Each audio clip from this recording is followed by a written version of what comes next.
D'accord, on va revenir à présent sur le bilan à proprement parler de votre majorité élue depuis un peu plus de 3 ans. Une de vos promesses de campagne, c'était de développer l'apprentissage. On va regarder ces chiffres. À la rentrée 2018, il y a eu 32 250 apprentis dans notre région, plus 11% en 2 ans.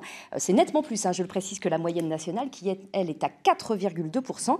Visiblement, Christelle Morancet, sur ce sujet d'apprentissage, pari gagné pour votre majorité.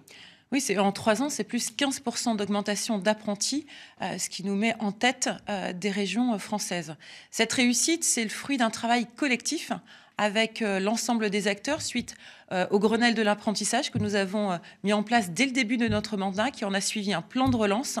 Et aujourd'hui, voilà, nous avons très clairement des résultats. Encore une fois, c'était important puisque l'apprentissage, ce n'est pas une voie de garage, c'est le passeport, je dirais, le plus court vers l'emploi.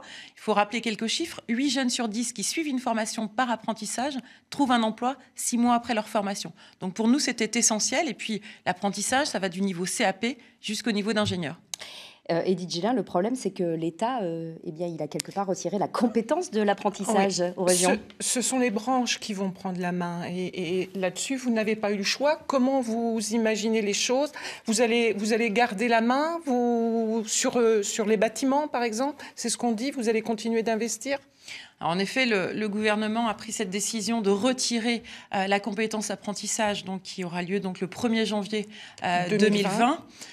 C'est une première depuis la loi sur la décentralisation que l'État retire une compétence à une collectivité. Je trouve, je me suis très clairement exprimée. Quand on voit les résultats de la région des Pays de la Loire, une vraie dynamique s'était créée. Moi, ma crainte, c'est le manque de proximité avec cette nouvelle réforme. Donc, plusieurs solutions s'offraient à nous, puisqu'on nous retire totalement. Encore une fois, ça va être confié aux branches, donc au niveau national. Cependant, en octobre dernier, j'ai réuni l'ensemble des acteurs, et notamment les directeurs et présidents de CFA, pour leur dire que je n'abandonnais pas l'apprentissage, notamment en termes d'investissement sur fonds propres de la région, les 30 millions d'euros que nous réservions à l'apprentissage. Nous allons poursuivre cette enveloppe, alors différemment, bien évidemment, mais l'objectif, c'est d'être toujours très attentif sur les territoires et sur les métiers, notamment de niche. J'ai le souvenir à Saumur d'avoir rencontré une formation des jeunes et des enseignants qui suivent une formation sur les métiers de joaillier, qui est très importante et qui rayonne au niveau national. Cette formation, elle est précieuse sur le territoire. Si c'est géré par les branches demain, le risque, c'est qu'elles disparaissent. Donc, bien évidemment, je garderai cette attention particulière sur les territoires et sur les formations de niche. Arnaud Leclerc, l'apprentissage, c'est un véritable marqueur de cette majorité.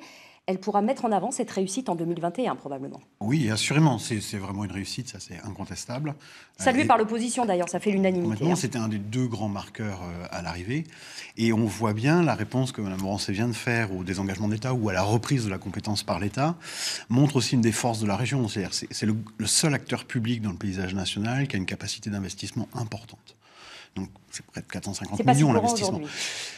Les villes, les métropoles sont généralement très endettées, ont des capacités d'investissement très faibles aujourd'hui. L'État, depuis très longtemps, a des capacités d'investissement très faibles. Les départements, n'en parlons pas, la situation est encore bien plus difficile. En fait, la région est le seul acteur qui peut intervenir. Alors, c'est pas infini comme capacité, bien entendu, mais c'est une des réponses possibles lorsqu'il y a une situation comme celle-ci.